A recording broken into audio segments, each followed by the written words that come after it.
controversia con Pablo Casillas, donde cada semana discutimos un tema diferente que para muchos es difícil de dialogar. El título de mi mensaje de hoy es una pregunta. Y esta es la pregunta: ¿me sujeto o no me sujeto a los gobernantes cuando sé bien que son corruptos? Y para saber qué necesito hacer, necesito leer Romanos capítulo 13, versículo 1 al 2, en la Nueva Traducción Viviente. Así dice: toda persona debe someterse a las autoridades de gobierno, pues toda autoridad proviene de Dios, y los que ocupan puestos de autoridad están allí colocados por Dios. Por lo tanto, cualquiera que se rebele contra la autoridad se rebela contra lo que Dios ha instituido y será castigado. Ahora, escuche lo que Dios le dice a las personas en autoridad en Romanos capítulo 12 y versículo 8, también en la versión La Nueva Traducción Viviente. Así dice: si Dios te ha dado la capacidad de liderar, toma la responsabilidad en serio. Ahora, esta porción es un consejo para todos los que tienen alguna autoridad sobre otros. Las posiciones de autoridad fueron establecidas por Dios para mantener el orden, castigar a los malos y administrar bien los impuestos que reciben de los ciudadanos. Si no nos sometemos a las autoridades, a última instancia estamos mostrando falta de respeto a Dios, porque la idea de gobierno es idea de Dios.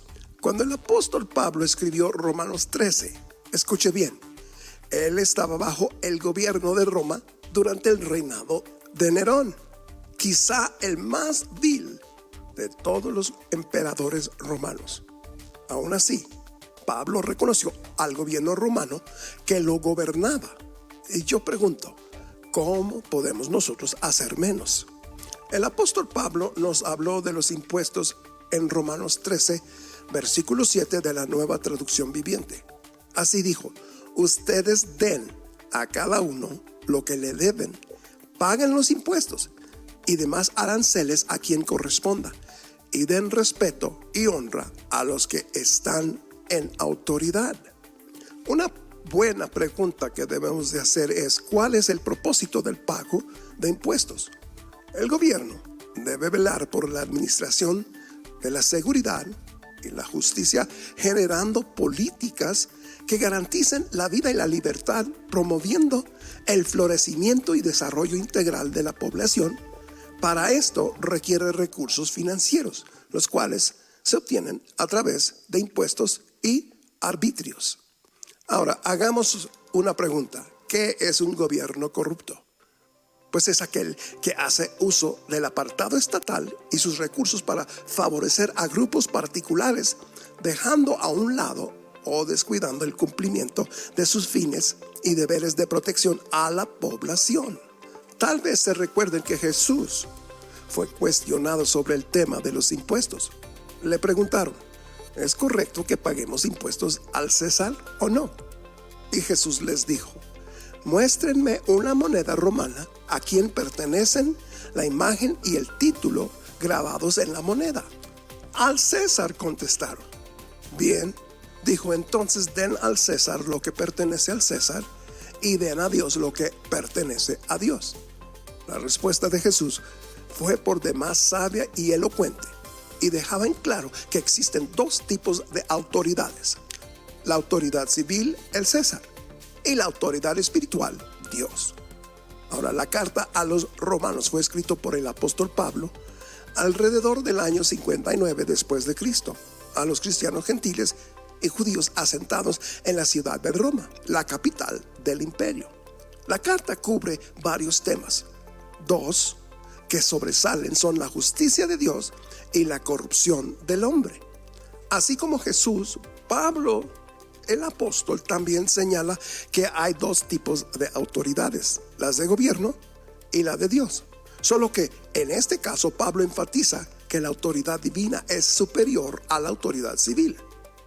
Esto significa que la autoridad civil depende de la autoridad de Dios.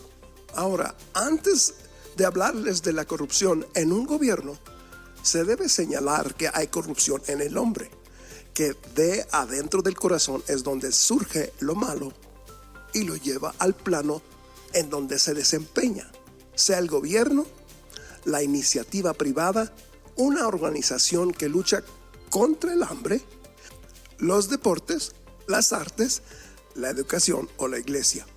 Por este motivo es que necesitamos el Evangelio, porque el sacrificio de Cristo no solo nos da salvación y nos declara justos de la condenación, sino también nos da una nueva naturaleza, la voluntad y capacidad a través del Espíritu Santo de vivir de manera justa para Dios y para el prójimo.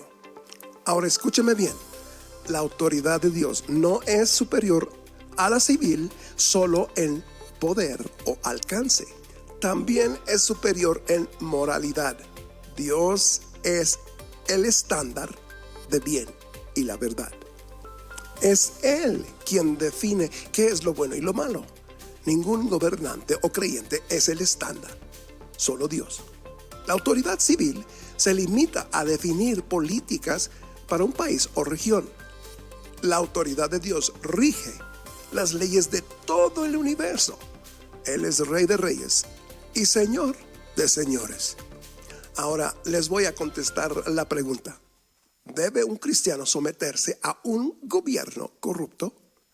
Un cristiano se debe sometiéndose a las leyes, pagando sus impuestos y respetando a las autoridades. Pero esto no significa que deba avalar o consentir, y mucho menos ser partícipe de los actos de corrupción que puedan darse dentro de un gobierno. La siguiente pregunta es esta: ¿existe alguna ocasión cuando los cristianos deban desobedecer la ley de manera intencional? La respuesta es que sí. En ocasiones hay veces que un cristiano debe desobedecer. Les comparto un ejemplo en Hechos capítulo 5 del versículo 27 al 29 en la traducción de la lengua actual. Escúchela. En esta porción de la palabra de Dios encontramos que Pedro y Juan y otros apóstoles habían sido arrestados por predicar el evangelio. Cuando llegaron ante la Junta Suprema, el jefe de los sacerdotes les dijo en el versículo 28: ya les habíamos advertido que no enseñaran más acerca de ese hombre Jesús, pero no nos obedecieron. A todos en Jerusalén les han hablado de Jesús y hasta nos acusan a nosotros de haberlo matado. Pedro y los demás apóstoles respondieron: nosotros primero obedecemos a Dios y después a los humanos.